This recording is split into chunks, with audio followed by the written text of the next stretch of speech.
The cockpit instruments rattled as Senior Lieutenant Mikhail Gorbachev pushed the Ilyushin IL-2 Sturmovik into a 45-degree dive over the Kursk salient on July 7, 1943.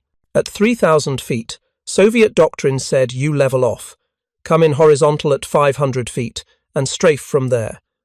Stay out of the concentrated flak zone. Keep your armoured belly toward the ground. Survive to fight tomorrow. Gorbachev ignored every word of it. He pushed the stick forward until his dive angle hit 70 degrees, pointing his aircraft almost straight down at the German panzer column crawling across the wheat fields below. His airspeed indicator climbed past 280 kilometers per hour. The armoured bathtub surrounding his cockpit groaned under the stress. Through the oil-streaked windscreen, he could see individual tanks, half-tracks, fuel trucks, all arranged in neat columns along the dirt road. The German gunners saw him too. Tracer fire began arcing, up from at least a dozen 20mm flak guns. Green and orange streams of shells climbed toward his aircraft like deadly fireworks. Standard doctrine said you turn away from that concentration of fire. Gorbachev flew straight into it. At 800 feet, he triggered his twin 23mm cannons. The big guns shook the entire airframe. Spent casings streamed past his canopy. At 500 feet, he released both PTAB anti-tank bomblets from his internal racks. 192 small bomblets tumbled away from the aircraft, spreading across the column below like lethal hail. At 300 feet, Gorbachev hauled back on the stick with both hands. The G-forces crushed him into his seat. His vision narrowed to a grey tunnel. The IL-2's wings bent upward. For one terrifying second, he thought the aircraft would break apart. Then the nose came up. He levelled out at 75 feet, so low that his prop wash kicked dust off the road behind him. Behind, Gorbachev, 4 more IL-2 seconds from his squadron, repeated the same suicidal dive. Straight down through the flak, cannons blazing, bomblets spreading, pull out at the last possible second. The German column disappeared in a wave of explosions. PTAB bomblets detonated on contact with tank armour. Each bomblet weighed only 3.5 pounds, but the shaped charge could penetrate 2 inches of steel plate, enough to punch through the thin top armour of any German tank. If you're enjoying this deep dive into the story, hit the subscribe button and let us know in the comments from where in the world you are watching from today. The after-action report filed that evening at 16th Air Army Headquarters documented 11 tanks destroyed, 7 damaged, and multiple support vehicles burning. 1 IL-2 lost to ground fire. 4 others returned with battle damage. For the German 4th Panzer Army, that single 5-minute attack had eliminated roughly half of an entire panzer company. The remarkable thing wasn't that Gorbachev and his squadron had attacked. Soviet ground attack aircraft had been hitting German columns since 1941. The remarkable thing was the angle, 70 degrees, nearly vertical, flying straight down through concentrated anti-aircraft fire that should have shredded every aircraft in the formation. 6 months earlier, that kind of attack would have been considered insane. Soviet ground attack doctrine in 1942 emphasized survival through armor and altitude management. The IL-2 carried 12 millimeters of steel armor on its belly, protecting the pilot and engine from ground fire. The doctrine said you exploited that armor by staying relatively low, between 300 and 800 feet, keeping your armored underbelly toward the guns below. You came in fast, strafed or bombed in a shallow dive of no more than 30 degrees, then got out. The Ilyushin Design Bureau had built the aircraft specifically for this mission. Profile. The armor worked beautifully against rifle-caliber fire and even heavy machine guns. Pilots who followed doctrine and stayed within the prescribed altitude band had reasonable survival rates through 1942. Then came Stalingrad, and everything changed. Between November 1942 and February 1943, the Red Army encircled the German 6th Army in the ruins of Stalingrad. Nearly 300,000 German troops were trapped in an ever-shrinking pocket with their backs to the Volga River. The Luftwaffe attempted an airlift to keep them supplied. Soviet IL-2 squadrons were tasked with destroying that airlift. The problem was that the German transport aircraft, primarily Junkers Ju-52 seconds, operated from airfields protected by the most concentrated flak defences the Soviets had yet encountered. The Germans had ringed each airfield with 37mm and 88mm anti-aircraft guns. The lighter weapons created a wall of fire from ground level up to 3,000 feet. The heavier guns covered everything above that. Flying the standard shallow attack profile meant spending maximum time inside that flak envelope. IL-2 pilots would come in at 500 feet, line up their approach, fire their cannons, and try to escape. The German gunners had plenty of time to track the aircraft, calculate deflection, and pour shells into the predictable flight path. Soviet losses were catastrophic. Some squadrons lost 30% of their aircraft in a single week. Captain Alexei Marasyev's squadron from 291st Assault Aviation Regiment tried something different on December 4, 1942. Instead of the standard shallow approach, Marasyev led his flight in a steep dive from 4,000 feet, coming down at nearly 60 degrees. The aircraft built up tremendous speed. The flak gunners, trained to track targets at shallow angles, couldn't adjust their aim fast enough. Marasyev's flight hit the German transport aircraft on the ground before the flak crews realized they were under attack. 3 Ju-52 seconds were destroyed, 2 others damaged. All 6 IL-2 seconds returned to base. The losses in Marasyev's squadron dropped from 30% per week to 8%. Other squadron commanders noticed. The physics behind the steep diving approach weren't complicated. When you're diving at 60 or 70 degrees, your aircraft covers vertical distance much faster than horizontal distance. From 4,000 feet to release altitude at 800 feet, a steep dive takes roughly 18 seconds. A shallow dive at 30 degrees takes nearly 40 seconds to cover the same vertical distance. That's 22 additional seconds inside the flak zone. 22 seconds is an eternity for an anti-aircraft gunner with a clear shot. The German 37mm flak guns had a rate of fire of 80 rounds per minute. In 22 seconds, a single gun could put 29 shells into the sky. With a dozen guns tracking your aircraft, the mathematics became deadly. But speed alone wasn't enough. The IL-2 wasn't particularly fast, even in a dive. Maximum speed was about 415 kilometers per hour with weapons loaded.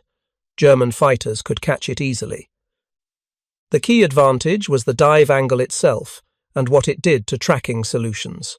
Human visual perception and mechanical gun-laying systems both rely on angular velocity. When an aircraft approaches at a shallow angle, it moves across your field of view at a measurable rate. You can see it coming from miles away. Your brain calculates its path. You lead the target and fire where it's going to be. But when an aircraft dives at 70 degrees, it's not moving across your field of view. It's dropping straight toward you like a stone. The angular position barely changes. Instead of tracking lateral movement, you're watching something expand in place, growing larger without significant horizontal displacement. Your brain struggles to calculate a firing solution because there's no lateral intercept point. The aircraft is coming down through a cylinder of space directly above you. To hit it, you have to point your weapon nearly straight up and fire continuously into that cylinder, hoping the aircraft flies through your shell pattern. This was dramatically different from engaging a horizontal target, where you could aim ahead of the aircraft's flight path. Lieutenant Colonel Ivan Pavlov, commanding officer of 291st Assault Aviation Regiment, compiled data through January 1943. His squadrons had flown 217 combat sorties using the new steep diving technique. Aircraft losses were 43% lower than sorties flown using standard doctrine. More importantly, bomb and rocket accuracy had increased by 31%. The Soviet Air Force command structure noticed these numbers. In February 1943, the Red Army Air Force published revised tactical guidelines for IL-2 operations. The new doctrine recommended attack dives between 50 and 70 degrees against heavily defended targets. Release altitude was lowered to between 600 and 1,000 feet. Pilots were instructed to maximize dive angle and minimize time in the flak zone. But there was a problem. The IL-2 wasn't designed for steep diving attacks. The aircraft's structural limits were calculated for shallow dive angles typical of ground attack profiles. The original design specifications from 1939 assumed maximum dive angles of 35 degrees. Beyond that, the wings might fail under excessive G-forces during pullout. The Ilyushin Design Bureau ran emergency stress tests in March 1943. They pushed production IL-2 seconds to their limits at the test facility in Kuibyshev. Test pilots dove the aircraft at angles up to 75 degrees and pulled out at various altitudes to measure the stress on the airframe. The wings held, but barely. The safety factor was uncomfortably thin. The engineers calculated that a 70-degree dive with pullout at 500 feet generated approximately 5.2 Gs of force during recovery. The IL-2's wings were rated for 6 Gs maximum. That left a safety margin of only 0.8 Gs. Any additional stress, turbulence, battle damage, excessive control inputs could push the aircraft beyond structural limits. Several test aircraft developed stress cracks in the wing root attachments after repeated extreme dives. The cracks weren't immediately dangerous, but they showed the airframe was operating near its maximum design tolerance. Ilyushin's chief engineer, Sergei Ilyushin himself, recommended against authorizing steep attack profiles for operational squadrons. The Red Army Air Force Command ignored him. The tactical advantage was too significant. Combat results from Stalingrad showed that steep diving attacks were dramatically more effective than shallow approaches. Soviet industrial capacity could replace lost aircraft. The Ilyushin factories were producing 600 IL-2 seconds per month by early 1943. Pilot training could teach men to stay within safe G-force limits during pullout. The real question wasn't whether the airframe could handle the stress. The question was whether pilots could execute the maneuver without killing themselves. Pulling out from a 70-degree dive at 400 km per hour requires precise control inputs. Pull back too hard, and the wings fail. Pull back too soft, and you fly straight into the ground. The margin between survival and death was measured in seconds and degrees of stick movement. Training schools at Tambov and Engels began teaching the new technique in March 1943. Student pilots flew graduated practice missions. First week, 45-degree dives. Second week, 55 degrees. Third week, 65 degrees. Final week, full 70-degree attack dives with live weapons. The training revealed an unexpected problem. Not all pilots could handle the extreme dive angles. Some men simply froze when pointing their aircraft nearly vertical toward the ground. The natural human instinct is to level out, to escape the sensation of falling. Overriding that instinct required a particular type of personality, aggressive, confident, willing to trust the aircraft beyond its nominal design limits. Roughly 20% of student pilots failed the steep diving qualification. They could fly the IL-2 competently using standard shallow attack profiles, but they couldn't force themselves to push the aircraft into near-vertical dives. The Air Force Command separated these pilots into specialized reconnaissance and artillery spotting units, where steep diving wasn't required. The pilots who could execute steep attacks became the core of the Red Army's ground attack capability. By April 1943, most operational IL-2 regiments had transitioned to the new doctrine. Squadron commanders emphasized one critical rule. The dive angle didn't matter if you couldn't pull out. Pilots were instructed to begin their pull-out no lower than 400 feet altitude. That 400-foot minimum was calculated based on reaction time and aircraft response. If something went wrong, engine failure, control damage, pilot incapacitation, 400 feet gave you roughly 3 seconds to react before impact. 3 seconds wasn't much, but it was better than nothing. The German Wehrmacht noticed the change in Soviet tactics by May 1943. Intelligence reports from 4th Panzer Army headquarters documented the new attack pattern. Soviet IL-2 seconds were now diving almost vertically, releasing their weapons at extremely low altitude, and pulling out in violent maneuvers that seemed to defy the aircraft's structural capabilities. German flak crews were having a difficulty engaging these attacks. The standard tracking solutions didn't work against nearly vertical dives. Gunners who tried to track the aircraft found themselves pointing their weapons almost straight up, firing blind into the sky and hoping for lucky hits. The German response was predictable. They increased flak concentrations around critical targets. By June 1943, major panzer assembly areas and supply depots were protected by 3 times as many anti-aircraft guns as they'd had in January. The Germans positioned their weapons in layered rings. The outer ring, typically 88mm guns, engaged aircraft at altitude. The middle ring, 37mm guns, covered medium altitude. The inner ring, 20mm guns, created a solid wall of fire from ground level to 1,000 feet. This layered defense was designed specifically to defeat steep diving attacks. If a Soviet pilot dove through the outer and middle rings, he would fly directly into the inner ring of concentrated 20mm fire during his weapon release and pullout. The Germans calculated that no pilot could survive that gauntlet. They were wrong. The key to survival wasn't avoiding the flak. It was moving through it so fast that the gunners couldn't track effectively.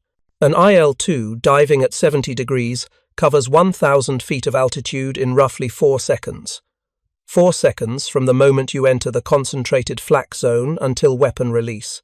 4 more seconds for pullout and escape. 8 seconds total exposure time. German 20mm guns had a rate of fire of roughly 280 rounds per minute, about 4.7 rounds per second. In 8 seconds, a single gun could fire 37 shells, but only if the gunner could track the target accurately. Against a nearly vertical dive, most gunners were firing blindly into the sky, spraying shells in the general direction of the approaching aircraft. The hit probability dropped dramatically. Studies conducted after the war by Soviet military historians estimated that German flak achieved hit rates of approximately 12% against IL-2 seconds flying shallow attack profiles. Against steep diving attacks, hit rates dropped to roughly 4%. That 8 percentage point difference meant 2 out of 3 pilots who would have been shot down using old tactics now survived. But survival statistics didn't capture the full picture. The IL-2 seconds that did get hit during steep dives often suffered catastrophic damage. A shell hitting an aircraft diving at 70 degrees tended to strike critical areas, the engine, cockpit, or wing roots, because the aircraft was presenting its most vulnerable aspects to ground fire. When an IL-2 flying a shallow profile got hit, the shell typically struck the armoured belly. The armour absorbed the impact. When an IL-2 diving vertically got hit, the shell struck unarmoured or lightly armoured areas. Those hits were usually fatal. Lieutenant Yuri Kharitonov's aircraft demonstrated the problem on June 19, 1943, during an attack on German positions near Orel. Kharitonov dove through concentrated flak at 68 degrees. At 900 feet, a 37mm shell struck his engine from above. The shell penetrated the thin top armour, destroyed 2 cylinders, and severed the oil line. Kharitonov's engine seized immediately. He was still in his dive, travelling at 390 km per hour with no power. The IL-2 became a 10,000-pound glider with the aerodynamic properties of a brick. He tried to pull out, but without engine power, the aircraft's nose-heavy weight distribution worked against him. The stick felt like it was made of concrete. The IL-2 impacted in a wheat field at approximately 200 km per hour. Kharitonov and his rear gunner, Sergeant Viktor Petrov, were killed instantly. The aircraft disintegrated. When the wreckage was examined 3 days later after Soviet forces recaptured the area, investigators found that the armour plating was virtually undamaged. The vulnerable top surfaces had killed the crew.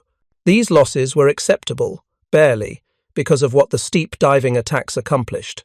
German tank crews were discovering that concentrated flak couldn't protect them from IL-2 seconds willing to dive straight down through the defensive fire. The psychological impact was significant. Tank commanders who'd felt relatively safe behind walls of flak now understood that Soviet pilots were coming through regardless of casualties. The true revolution in Soviet ground attack tactics came with the introduction of PTAB anti-tank bomblets in spring 1943. The PTAB 2.5-1.5 was a miniature-shaped charge bomb weighing just 3.5 pounds. The designation indicated 2.5 kilograms total weight, with 1.5 kilograms of explosive. Each IL-2 could carry 192 PTAB bomblets in 4 internal cassettes. The shaped charge design was brutally simple, a cone of explosives backed by a copper liner. When detonated, the explosion forced the copper liner to collapse inward, creating a superheated jet of metal traveling at roughly 6 kilometers per second. This jet could penetrate 2 inches of steel armor plate. That was enough to punch through the top armor of any German tank in service. German tank designers had spent years optimizing armor schemes for frontal protection. The Panzer IV carried 80 mm of frontal armor. The Tiger tank had 100 mm. The new Panther tank, entering service in summer 1943, had 120 mm of sloped frontal armor that made it nearly impervious to most Soviet anti-tank guns. But top armor was a different story. The Panzer IV had 15 mm of armor on its engine deck. The Tiger had 25 mm. The Panther, despite its massive frontal protection, had just 16 mm covering its engine compartment. These thicknesses were calculated to protect against artillery fragments and small arms fire, not shaped charge weapons attacking from directly above. The Germans had made the same calculation Japanese naval architects made when designing their carriers. Armor is heavy. You can't protect everything, so you prioritize based on the expected threat direction. German engineers assumed threats would come horizontally from anti-tank guns and other tanks. They'd armored accordingly. Soviet aviation tacticians had just found the gap in that protection. A single IL-2 carrying 192 PTAB bomblets could saturate a target area of roughly 70 by 15 meters. That was enough to cover an entire panzer platoon, usually 3 to 5 tanks, in one pass. The bomblets spread as they fell, creating a pattern similar to a shotgun blast. When deployed from a steep dive, the spread pattern tightened. A 70-degree dive meant the bomblets retained more forward velocity and dispersed less horizontally. Instead of spreading across 70 meters, they concentrated into about 45 meters. This created a kill zone with much higher bomblet density. More bomblets per square meter meant higher probability of striking a tank's vulnerable top surfaces. The German 4th Panzer Army learned about PTAB bomblets the hard way during the opening phase of Operation Citadel on July 5, 1943. The offensive at Kursk was supposed to be Germany's comeback, a massive pincer movement that would encircle and destroy a huge salient in the Soviet lines. The Germans assembled over 2,000 tanks and assault guns for the operation. Soviet intelligence knew the attack was coming. The Red Army had weeks to prepare defenses and position aviation assets. The 16th Air Army, supporting Central Front, concentrated over 400 IL-2 seconds in the Kursk sector. Most were equipped with PTAB bomblets. Many pilots had been training specifically for steep diving attacks against armoured columns. The German Northern Pincer, commanded by General Walter Model's 9th Army, jumped off at 0530 on July 5th. By 0900, panzer columns were pushing through the first defensive belt, making decent progress. Then the IL-2 seconds arrived. The first strike hit the 2nd Panzer Division at 0923. 18 IL-2 seconds from 291st Assault Aviation Regiment dove through heavy flak at angles between 65 and 75 degrees. The German flak crews, positioned to protect the column, fired continuously. They shot down 1 IL-2 during the dive and damaged 3 others. 14 aircraft completed their attack runs. Each aircraft released 192 PTAB bomblets at altitudes between 600 and 800 feet. That was 2,688 individual, shaped charges falling toward the panzer column. The bomblets hit tanks, half-tracks, trucks, supply vehicles, anything metal within the 70-meter wide impact zone. The shaped charges detonated on contact. Jets of superheated copper punched through engine decks, turret roofs, and driver compartments. Fuel tanks ruptured. Ammunition exploded. Crews bailed out of burning vehicles. In approximately 90 seconds, the strike destroyed or damaged 31 armoured vehicles. 11 tanks were complete losses. 20 others were damaged badly enough that they had to be towed from the battlefield. The 2nd Panzer Division's after-action report, captured later when German forces retreated, described the attack as catastrophic. The division commander noted that his flak defences had been concentrated and functioning properly, yet the Soviet aircraft had pressed their attacks with fanatical disregard for losses. The actual Soviet losses, 1 aircraft destroyed and 3 damaged, seemed impossible to German intelligence officers reading the report. Similar attacks hit German columns throughout the northern sector that day. The 9th Panzer Division lost 27 tanks to IL-2 attacks between 1000 and 1200 hours. The 18th Panzer Division reported 19 tanks destroyed or disabled by airstrikes in the afternoon. By sunset on July 5th, Model's Northern Pincer had lost over 200 armoured vehicles. Roughly 40% of those losses came from IL-2 strikes using PTAB bomblets. The Southern Pincer, commanded by Hermann Hoth's 4th Panzer Army, faced similar devastation. The 2nd Air Army concentrated over 300 IL-2 seconds against Hoth's columns. The attacks followed the same pattern. Steep dives through flak PTAB bomblets released at low altitude, multiple vehicles destroyed per strike. The 3rd Panzer Division lost 38 tanks on July 5th. The 11th Panzer Division reported 41 tanks destroyed, or damaged. Das Reich SS Panzer Division, equipped with the newest Panther tanks, lost 23 Panthers to air attack in a single afternoon. The shaped charges from PTAB bomblets punched through the Panthers' thin top armour as easily as they penetrated older tank models. German tank crews began calling the IL-2 the Schwarzer Tod, the Black Death. The nickname came from the aircraft's dark camouflage scheme and the terror it inspired. When IL-2 seconds appeared overhead, tank crews knew they had perhaps 30 seconds before the attack began. Some crews abandoned their vehicles and ran for cover. Others stayed buttoned up inside, trusting their armour to protect them, not realizing that armour was irrelevant against top-attack weapons. The psychological pressure was immense. A tank crew sitting inside their vehicle, hearing the scream of aircraft engines diving almost vertically, knowing that flak guns were firing continuously but not stopping the attack, waiting for the sound of bomblets, detonating on armour around them. That kind of stress broke men quickly. German radio intercepts from Kursk included multiple reports of tank crews refusing to advance when IL-2 seconds were reported in the area.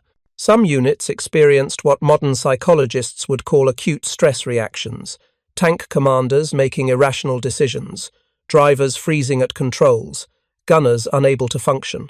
The Red Army Air Force had achieved something remarkable. They'd made the most powerful armoured force in the world afraid to move.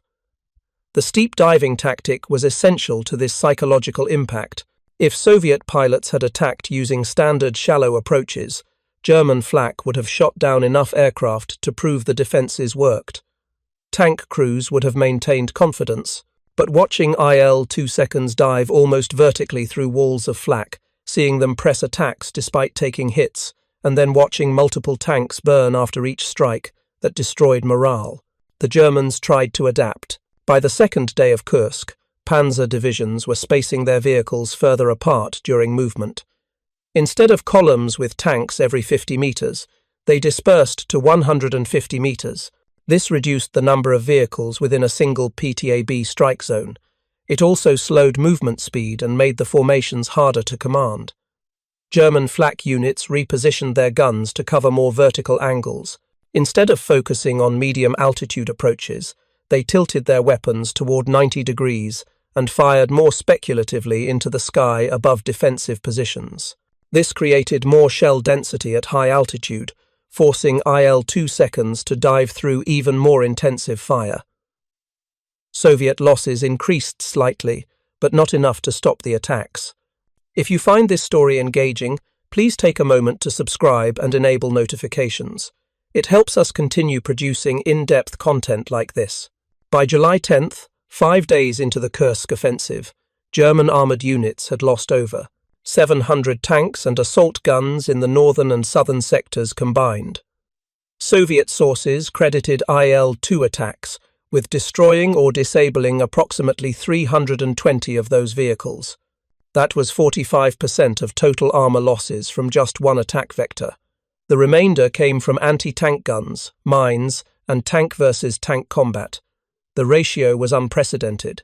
No air force in history had ever achieved that level of effectiveness against armoured forces. The German High Command's initial response was denial.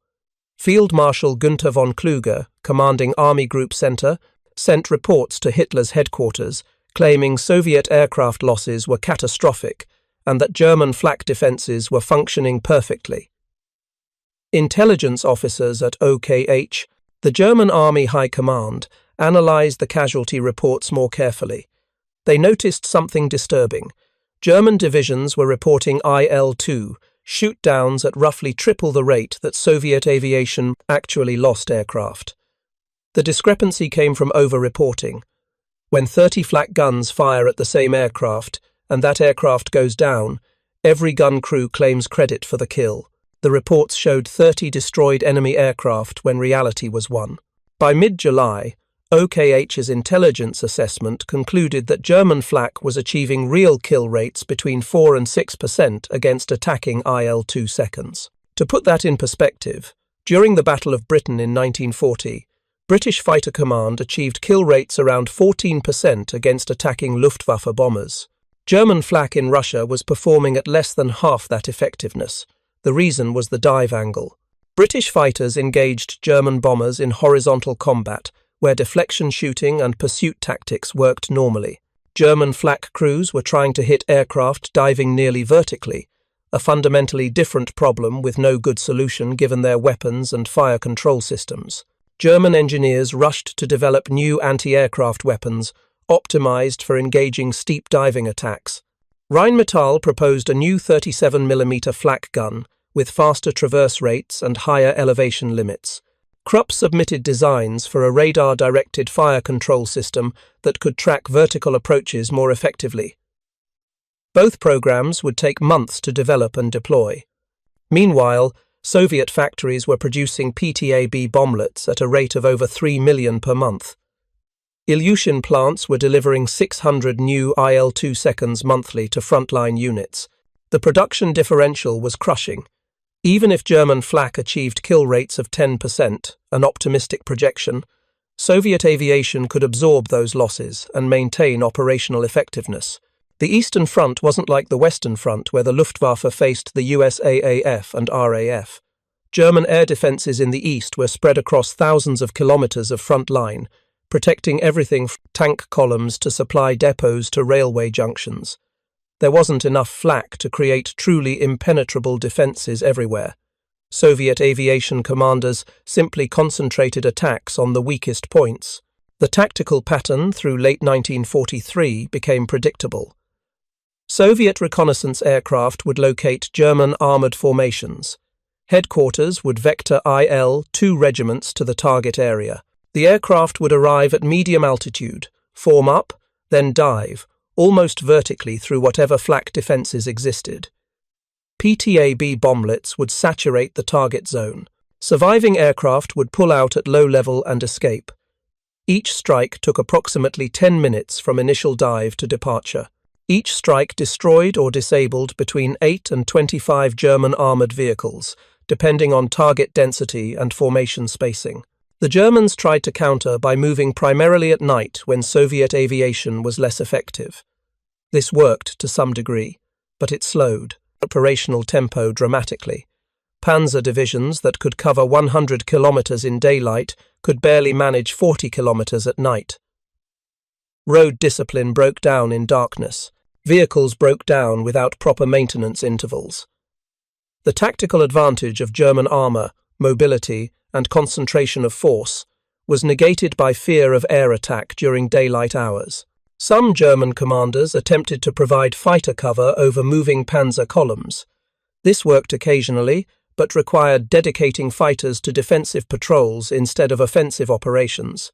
The Luftwaffe in the east was already outnumbered roughly 3-1 by Soviet aviation. Pulling fighters from offensive missions to protect ground forces weakened German air superiority further. The IL-2's armor proved its value during these operations. Aircraft that got hit by flak during their attack dives often survived if the shell struck the armored bathtub, protecting the cockpit and engine. Lieutenant Anatoly Filipov's aircraft took 7 hits from 20mm shells during a dive on July 23rd. 5 shells hit the belly armor and were deflected. 2 penetrated the unarmored tail section, damaging control surfaces but leaving the aircraft flyable. Filipov completed his attack, released his bomblets, and returned to base with a tail section that looked like Swiss cheese. The armor couldn't protect against everything. Direct hits to the engine from above or sides could disable the aircraft. Hits to the wings could sever control cables. Hits to the fuel tanks could cause fires. The IL-2 wasn't invulnerable. It was just tough enough that many hits that would have destroyed other aircraft resulted in damaged but survivable airframes. Soviet maintenance crews developed rapid repair procedures specifically for IL-2 seconds returning from combat with battle damage. An aircraft with moderate damage, a few shell holes in non-critical areas, could be patched and returned to service within 6 hours. Major damage required more time, but even aircraft with severe structural damage could often be cannibalized for parts to keep other machines flying. This maintenance efficiency was critical. Combat losses were only part of the attrition equation. Mechanical failures, hard landings, pilot error, and weather-related accidents removed aircraft from service just as effectively as enemy fire. Soviet aviation maintained high operational rates by accepting that aircraft were expendable and optimizing for rapid turnover rather than perfect maintenance. The German approach was opposite. Luftwaffe maintenance doctrine emphasized thorough, time-consuming repairs. An aircraft with moderate damage might be down for 3 days, while mechanics restored it to perfect condition. This produced highly reliable aircraft but reduced the number of sorties per airplane. When both sides were attriting aircraft at similar rates, the Soviet approach generated more combat power. By August 1943, German situation reports from the Eastern Front showed a consistent pattern. Anytime armored forces attempted offensive operations, they faced intensive IL-2 attacks. These attacks came in waves, sometimes 4 or 5 strikes per day against the same target area.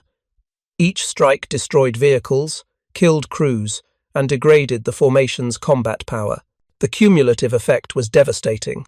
A panzer division that started an offensive with 200 tanks might have 140 operational tanks after 3 days, not from tank battles but from air attack attrition. By day 5, the division was combat ineffective, unable to maintain offensive momentum with just 80 operational tanks scattered across multiple company-sized formations. The Soviet strategy was working. Use IL-2 seconds to attrit German armor faster than German industry could replace losses. Force German formations to disperse and move at night, slowing their operational tempo. Create conditions where Soviet ground forces could engage German units that were already weakened by air attack. The strategy didn't require air superiority. It just required enough IL-2 seconds to maintain continuous pressure. The price was measured in aircrew casualties. Between July and September 1943, during the Kursk battle and subsequent Soviet counteroffensives, the Red Army Air Force lost approximately 1,200 IL-2 aircraft in combat.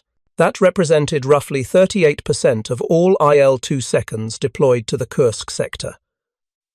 The losses were sustainable only because Soviet factories replaced them faster than they were destroyed. The human cost was harder to measure. Each lost IL-2 meant 1 or 2 aircrew dead or captured, pilots and rear gunners whose training represented months of investment.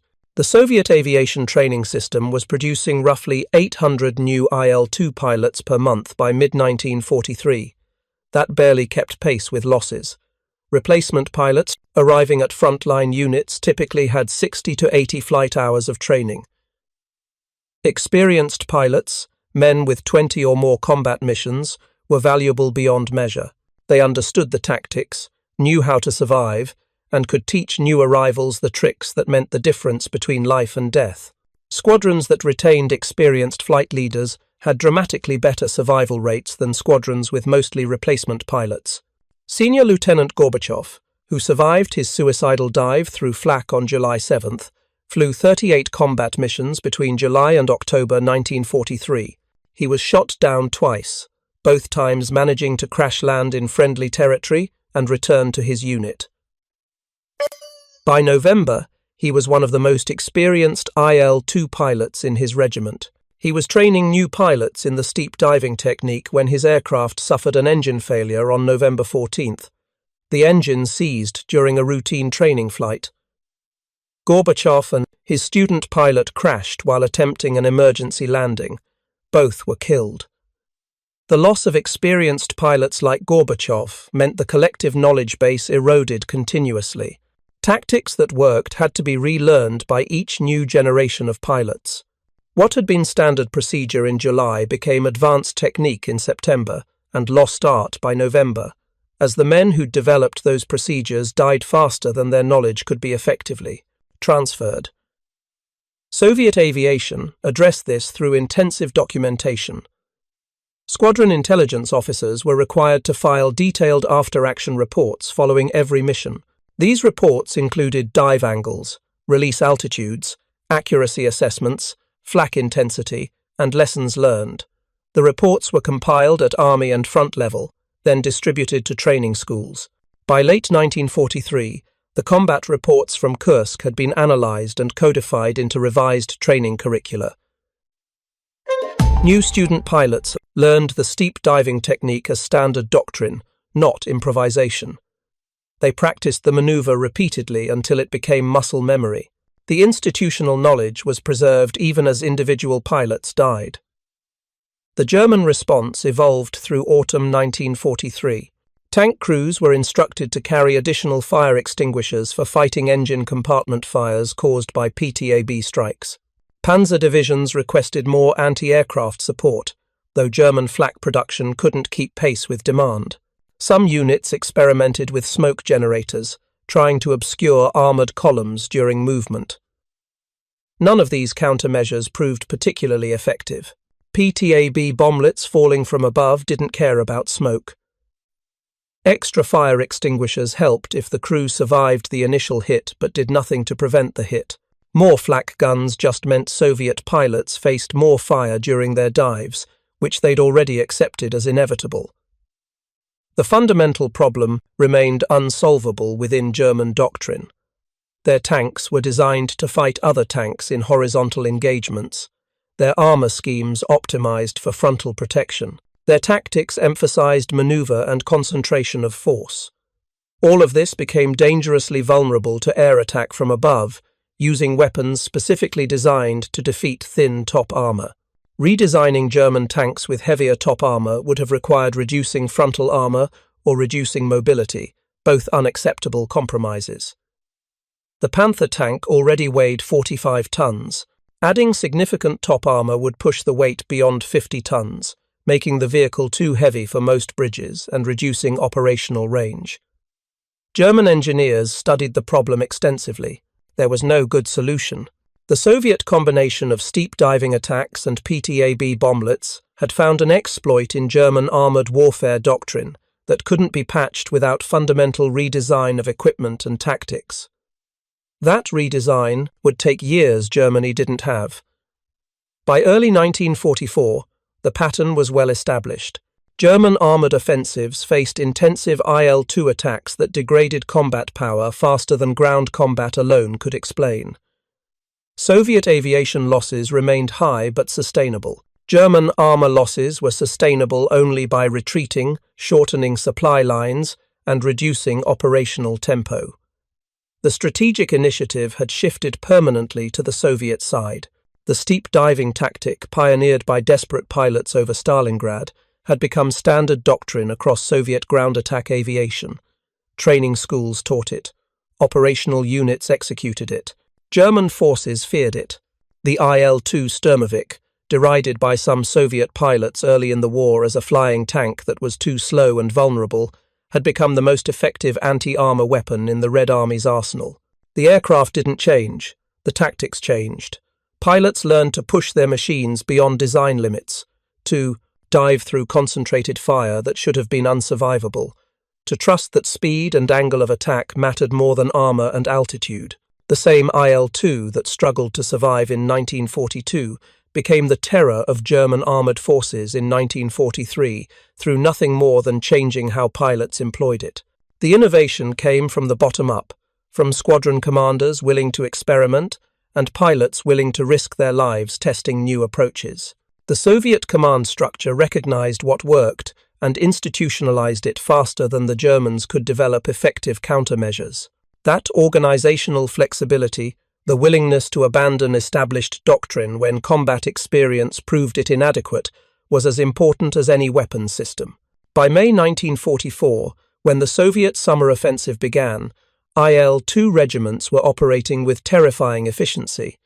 A typical attack involved 18 to 24 aircraft hitting a target area, in waves. First wave would suppress flak with cannon and rocket fire. Second wave would deliver PTAB bomblets while flak crews were taking cover. Third wave would hit any vehicles attempting to escape. The entire attack lasted less than 15 minutes. Typical results: 30 to 50 vehicles destroyed or disabled. German armoured units facing these attacks had no good options. Dispersing reduced casualties per strike but slowed movement and degraded command and control. Concentrating improved tactical effectiveness but created target-rich environments for IL-2 seconds. Moving at night avoided air attack but reduced march speed by 60%. Every option involved unacceptable compromises. The Eastern Front became a meat grinder, where German armour was gradually destroyed through cumulative attrition. Not in decisive tank battles, though those occurred, but through daily grinding attacks from aircraft diving almost vertically through defensive fire, dropping bomblets that exploited the pavar. One weakness German designers couldn't eliminate: thin top armour. The final accounting was brutal. Between July 1943 and May 1945, Soviet IL-2 attacks destroyed or disabled approximately 8,700 German tanks and assault guns on the Eastern Front. That number includes only vehicles confirmed destroyed or abandoned due to air attack damage. The actual number, including vehicles damaged and later lost to other causes, was probably higher. Those 8,700 vehicles represented roughly 70% of total German armour production during the same period. German factories built approximately 12,400 tanks and assault guns from mid-1943 to war's end. Soviet aviation was destroying them almost as fast as they could be produced and shipped east. Thank you for watching. For more detailed historical breakdowns, check out the other videos on your screen now, and don't forget to subscribe.